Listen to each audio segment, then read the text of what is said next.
What's going on, everybody? Welcome back to the Elemental Evan Show, where I help you to live a happier and a healthier life by breaking down health and wellness topics and providing you with some simplified tools that you can apply to your life and hopefully improve your health with. Now, today we are going to talk about what, in my opinion, is the most slept on form of movement and why everybody should be doing it. Before I explain what this form of movement is, however, I want to please ask you to keep an open mind here, drop all preconceived ideas about what exercise and movement is. And I say this because I was the person that would make fun of my mom for doing this exercise and considering it a form of exercise when in reality it truly is. So anyways, that's why I led with that. But today we're going to be discussing walking and the benefits of walking. So please just bear with me here. I have three pieces in which I'm going to break this down into, and I'll keep this as short and as concise as possible. So first off, we're going to start with the physical benefits of walking. Now, please let me just clarify that any form of exercise or movement is going to provide a level of physical benefit for you, regardless of what that movement is. It could be, swimming, biking, running, playing a sport, whatever it is. As long as you're moving your body, you are going to receive some level of physical benefit. So in that sense, walking is no better than the others. You will receive some form of physical benefit if you do any form of movement. So wanted to start there. But when we're looking specifically at walking, there is a study that was really cool to see from JAMA, and it took 2,110 adults, and they found that in the group of adults here, the group that walked 7,000 steps a day at least or more had a 50 to 70% lower risk of mortality than the group that walked less than 7,000 steps. So literally walking can save your life, or rather prolong it, and allow you to reduce your risk of mortality by 50 to 70%. And that's just from walking. So already we have that it can literally lower your chance of mortality. And then on top of that, we also have things like it can support skeletal muscle, it can support bone density, which is both are very important as we get older. It can improve balance as well. Just going out for a walk can improve your balance.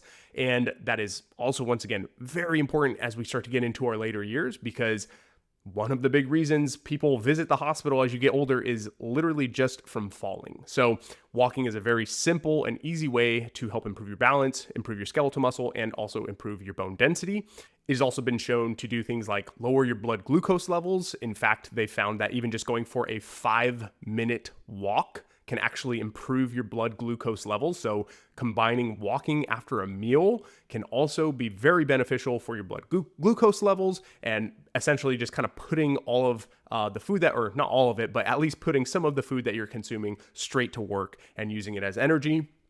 So there's a slew of different health benefits that come from walking. And I mean, I could cover an entire list, but just understanding that walking truly does provide physical benefit. Now, of course, the amount that you walk and how, strenuous that your walking is, these are all going to come into play here in terms of the benefits that you're going to receive. Obviously, if you're going up and down hills as opposed to just staying on a flat road, these are going to add additional benefits. And then as well, going for a 10 or 15 minute walk as opposed to a 30 or 45 minute walk, you're just going to receive more and more benefits the longer that you're doing it. However, what I do love about walking is that there is still benefit in doing a small amount of walking, basically. I was going to say working out, but a small amount of walking. Of course, doing any form of movement will also provide some benefit, but this kind of leads me to the next portion of why I love walking so much. And that is the mental and the emotional portion of walking.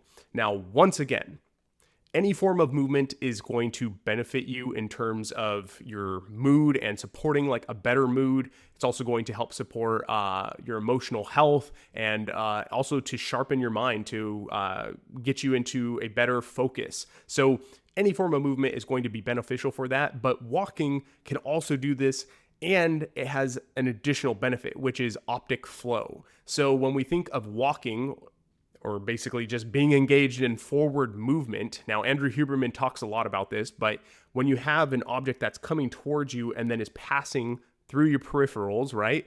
That action is actually calming down your amygdala, or the portion of your brain that deals with anxiety and fear. So when you are walking, when you're engaged in forward movement, you are calming down this amygdala, this portion of your brain, and therefore you are actually lowering your levels of fear and anxiety. So going for a very simple walk, like I said, a 5-minute walk even, can have profound benefits on your mental and your emotional health, which, if any of you have ever, gotten some really bad news or just had a really crummy day and you go out for a walk, there's a ton of benefit in doing that. By the time I come home, I'm usually in a way better mood and I just feel a lot lighter. Like I've literally just shed or was able to think through things a little bit better. Hey everyone, we're going to get right back to the show, but I quickly wanted to tell you about EnergyBits and their microalgae. This right here is spirulina. I take this every single day without miss. It is my multivitamin. It's my go-to. It's got over 40 vitamins and minerals in there. It also has all 9 essential amino acids. It has 64% protein by body weight. It is the most protein dense food in the world. Although you would have to take a lot to get a meaningful amount of protein, you still get all of those essential amino acids in there. And as well, it's super easy to take. They come in these tiny little tablet forms. You can take 5, 10, 15, 20 of them a day if you want. They're literally just a food. They're algae. It's a whole food ingredient supplement here. And trust me, it is a huge return on investment by taking these every single day. I've had the founder, Catherine Arnstein, on the show. She's been on multiple episodes, and we dive deep onto topics like superoxide dismutase, which is a component of spirulina and is super beneficial for your health. Go ahead and check out those episodes and check out EnergyBits in the description. You also get a discount code for being a listener of the show. Of course, that's my thank you to all of you. So let's go ahead and get back to the episode. Try these bad boys out. Peace. It's also shown to lower cortisol levels, and if you have a group of people that you're able to walk with, it's also a community builder. So just getting out and seeing the people in your community, or even just walking with some people from your community, can be very beneficial, can be a great way to foster community. And as we know, this is something that is very common in the blue zones. And on that note, walking is also something that is very common in the blue zones. When we look at these blue zones, we see that they tend to have a lot of hills, and they also walk all the time because it's a main form of transportation in these areas, right? And I'm talking these centenarians, people who are 100 years or older, are going for walks every single day. And it might not be a super long walk. It might only be a total of 30 or 45 minutes walking, but they're going up hills, and it's like they have to do it because to get to the store, it's up the hill, or to the cafe, or wherever they go to meet up with their friends. And it typically involves going up or down some hills, which puts a little bit more strain on the body and demands more physical activity out of them. So walking is just truly so awesome for both physical, mental, and emotional health. So those are the first 2 topics. And then the very last one, in terms of why I really, really love walking, is simply because it is so accessible. The barrier to entry is bar none. It's so low, basically anybody can do it. You can just walk out your front door right now and go for a walk. You don't need a gym membership. You don't even need fancy gear or equipment. You don't need, any type of shoe. I mean, if you live on some, well taken care of trails, you can actually go out barefoot as well if you'd like. I don't recommend that in any of the major cities. Do not go walking barefoot. But really, all you need is a basic pair of shoes or sandals, and you can go out for a walk, right? It's super accessible. Everyone has access to it. And I think that is truly one of the main reasons why I love it. Now, if you were to ask me to go to a gym 7 days out of the week or go for a walk 7 days out of the week, I promise you I will definitely go for a walk at least once a day for those 7 days. But if you ask me to go to the gym every single day for 7 days in a row, I can promise you there's probably going to be at least 1 or 2 days where I don't go to the gym. Just because for me, getting ready to go to the gym means getting all my clothes on, getting out into my car, driving 15 minutes, getting to the gym, and then finally getting settled in to then get in my workout, whatever, maybe it's like an hour long there at the gym, and then hopping back in my car, another 15 minutes to get home. And then, yeah, of course, you feel really good after a gym. And so if you have that like baked into your itinerary for the day, then that's awesome. And if it's not a drag on you and it doesn't feel like you're literally drawing on willpower to try to go to the gym, then that's awesome. And as well, I'm not saying that walking should be your only form of movement. Going to the gym definitely has its place, or if you have freestanding weights at your house, then just using those as well. Using some kind of weight-bearing activity is definitely beneficial and something that you should still include. But when I'm talking about something as being consistent, for me, it's walking. Right? Getting to the gym will happen here and there, but it does not happen all the time for me. I'm very busy, and I'm sure many of you are as well. We all have our lives that we have to live, and getting to the gym just sometimes isn't realistic for me. But what is realistic for me is going outside in between my lunch break for a 15-minute walk, and then doing another 30-minute walk to end off the evening with a quick little, 100 push-ups, 100 sit-ups, 100 squats.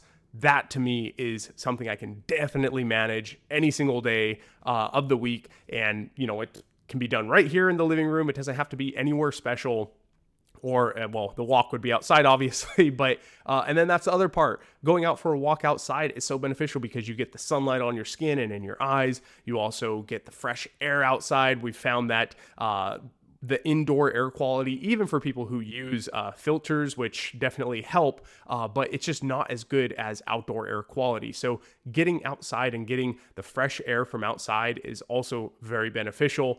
So it's just a good reason to get outside. And then as well for the mental benefit, if I've been having a really long work day and I'm feeling drained, my brain is just dead, there's nothing like going for a walk to help kind of reset and refresh the mind. So for me, really where walking wins is the fact that it's something I'm able to be super consistent with and really build a routine and a habit around. And on top of that, there's so many great benefits. I feel so good when I go for a walk, and as well, I can feel it in my body. That was something I was actually going to share. Was my first time I experienced weight management with walking was actually the first time I ever went to Europe. I spent like a month out in Barcelona, and my wife and her sister, we were out there, and every single day we would go walking. We would walk a minimum probably like 6 miles. And I'm telling you, we were not eating super healthy while we were out there. We were balling on a budget, right? So every single day we're, just kind of eating what we could. Sometimes it was like a little baguette, like a 70 cent baguette with some cheese and some cold cuts, like it was not anything fancy. It was like literally whatever we could afford kind of deal. But what's wild is that when I came back from that trip, I think I lost like 15 pounds and I didn't do any working out. I was just walking. I'm like, literally, I did not go to the gym. I didn't do any push-ups, like nothing on the side. I was just walking and then eating, honestly, like whatever I could in terms of affording. So it wasn't like I was going and making these home-cooked meals where I was buying a lot of fresh fruits and veggies. It was really like pretty cheap food, and I still lost weight just from really putting in a lot of steps every single day. So there is a benefit in terms of weight management with walking. Not to say that if you want to lose a ton of weight, just start walking, but it is a good place to start. And like I said, it's also the one thing that I find to be super easy to be consistent with. And if you want to see any change in terms of your weight management or just health in general, you have to be consistent. You have to, if you're eating healthy, it doesn't make you healthy to eat one healthy meal, just as it doesn't make you unhealthy to eat one unhealthy meal, right? It's what you're doing consistently. That's where that 80-20 rule comes in. If you can be 80% of the time healthy, like eating good food, moving your body, blah, blah, blah, and then the other 20% of the time, you're, throwing in some food that maybe you shouldn't be eating, and you're kind of taking it easy, maybe having a lounge day. It's okay. Like we all need our rest and recover time. But if you can do that plan right there, then you're going to see the benefits. And so for me with walking, it's just something I'm able to be so consistent with and really continue doing day after day. It doesn't feel like a drag. It's not something that's hard to schedule into my day. Like I said, all I have to do is throw on some shoes and head out the front door. It's so easy to do it. And the benefit is par none. So that's why I consider walking to be the best form of movement. It's also very good on, or very not strenuous on your joints, like running, for example, would be. So it's just something that everyone can do, and it's accessible to everybody, and it has a huge return on investment, which, like I said, is something that I really enjoy about it. But anyways, that is why walking is something you should be doing every single day. Truly go out for a walk, even if it's a 10-minute walk. You are still going to receive benefit from it. But I would recommend, if you're going to start kind of including walking into your daily practice, to hit a minimum of about 30 minutes of walking if you're able to. And you can break this up. It doesn't have to be one 30-minute walk. It can be a 15-minute walk in the morning, 15-minute walk at lunch, or 15-minute walk in the evening. And those two walks making up 30 minutes will definitely be of benefit. Now, they're not going to be the only movement you should be doing. You should still be doing other forms of movement along with it. But if it's at least the one thing you can be consistent with, then highly recommend that you include it into your daily practice. That's going to do it, y'all. Go for a walk, please, or walk while you're listening to this. I should have put that in at the front of this episode, but please go out for a walk. You will definitely thank me later. And yeah, that's going to do it. So y'all, thank y'all for tuning in. Much love to everybody. I'll see you on the next episode next week. And yeah, have a beautiful day. Go for a walk. Peace.